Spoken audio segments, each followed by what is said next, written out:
কোরবানির ঈদকে কেন্দ্র করে অস্থির মশলার বাজার। সপ্তাহের ব্যবধানে কেজিতে 10 টাকা বেড়েছে পেঁয়াজের দাম। এলাচের কেজি ঠেকেছে 4,000-এ। অস্বস্তি কাঁচা মরিচের দামেও।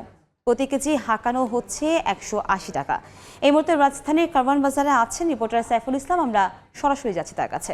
সাইফুল, কোরবান সমাগত আর মাত্র 2 সপ্তাহ বাকি, তবে এরই মধ্যে আমরা যদি রাজধানীর পেঁয়াজ, আদা, রসুন এর পাশাপাশি মশলার বাজার পরিস্থিতি বলতে চাই, সেক্ষেত্রে আমরা যেটা দেখলাম যে পেঁয়াজের বাজারে কিন্তু নতুন করে আবার কিন্তু দামের উত্তাপ ছড়াচ্ছে। এর পাশাপাশি হচ্ছে যে আদা রসুনের যে বিষয়টি সেটিও কিন্তু নতুন করে দামের উত্তাপ আমরা দেখতে পেলাম। তবে এখন পর্যন্ত যে পরিস্থিতি আমার কাছে আছে, যদি আমি রাজধানীর কারওয়ান বাজারের কথা বলি, পেঁয়াজ দেশির যে পেঁয়াজ সেটি কিন্তু গত সপ্তাহে দাম হাঁকানো হয়েছিল 65 টাকা সর্বোচ্চ, কিন্তু আজকের বাজারে সেটি কিনতে হচ্ছে ক্রেতাকে 75 টাকা পর্যন্ত। যদিও এখানকার যে বিক্রেতাদের তারা বলছেন যে যেহেতু ভারতীয় জাতের পেঁয়াজ দেশের বাজারে আসতে শুরু করেছে, তবে এরই মধ্যে দাম কমার কথা। কিন্তু যেখানে দেখা যাচ্ছে ভারতীয় পেঁয়াজের ক্রয় মূল্য বা পাইকার থেকে আনতে গেলে 80 টাকা পড়ে যাচ্ছে, সেখানে ভারতীয় জাতের পেঁয়াজ কিন্তু দেশি জাতের পেঁয়াজের থেকে দাম বেশি। কেননা যার কারণে হচ্ছিল কি এখনও পেঁয়াজের বাজারে স্বস্তি আসতে পারেনি পুরোপুরি, এটা আমরা বলতে পারি। তবে অন্যদিক থেকে যে কোরবানকে কেন্দ্র করে আমরা যদি একটু আদা রসুনের কথা একটু যদি বলি, আদা রসুনের ক্ষেত্রে আমরা যেটা দেখলাম যে 1 কেজি যে চায়না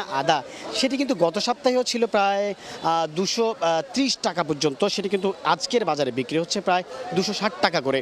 অন্যদিক থেকে আমরা দেশি রসুনের কথা বলি, দেশি রসুনের দামও কিন্তু বেড়েছে 20 টাকা পার কেজিতে।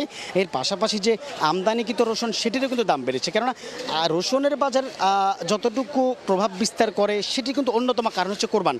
আদা রসুন এই দুটোরই কিন্তু কোরবানে বিপুল পরিমাণে চাহিদা থেকে, এই চাহিদাকেই পুঁজি করেই কিন্তু ব্যবসায়ীরা কিন্তু তাদের যে টাকা সেটা কিন্তু মুনাফা কিন্তু খুব ভালোভাবে লুটে নিচ্ছে, এমন অভিযোগ কিন্তু আমরা জানতে পেরেছি। তবে এক্ষেত্রে আমরা যদি একটু অন্যান্য মশলার কথা বলি, এলাচের দামের কথা বলি, লবঙ্গের কথা বলি, সব কিছুরই কিন্তু দাম বাড়তি। এলাচ যেটি ছোটো জাতের এলাচ সেটি ছিল গত সপ্তাহেও আমরা যতটুকু জানতে পেরেছি যে 3800 টাকা পর্যন্ত ছিল।